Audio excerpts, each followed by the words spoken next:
தமிழ் வாழ்க, தமிழர்கள் வாழ்க வளமுடன். பஹா ரகாதன் சந்தையில் மீண்டும் உயிர்ப்பிக்கும் பாரம்பரியம். பஹாவின் ரகாதன் வரலாற்று சந்தை இளவரசர் ஹுசாம் பின் சவுத் தலைமையில் திறக்கப்பட்டது. மாலை 4 மணி முதல் இரவு 10 மணி வரை இயங்கும் சந்தையில் நாட்டுப்புற கலை, பாரம்பரிய வாழ்க்கை, கைவினைப் பொருட்கள், குடும்ப போட்டிகள் மற்றும் உள்ளூர் உணவுகள் போன்ற நிகழ்ச்சிகள் இடம்பெறுகின்றன.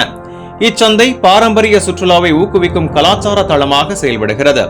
ரகாதன் வனப்பூங்காவில் சுற்றுச்சூழல், நீர் மற்றும் வேளாண் அமைச்சகத்தால் ஏற்பாடு செய்யப்பட்ட 17வது சர்வதேச தேன் விழா 50,000 பார்வையாளர்களை ஈர்த்தது. 34 தேனீ வளர்ப்பவர்களின் பங்கேற்பில் 8 டன்களுக்கு மேல் தேன் விற்பனை செய்யப்பட்டு 1.5 மில்லியன் ரியாலுக்கு மேல் வருமானம் ஈட்டப்பட்டது. விழா விவசாயத்துறையை ஊக்குவிக்கும் அரச முயற்சிகளை வலுப்படுத்தியது.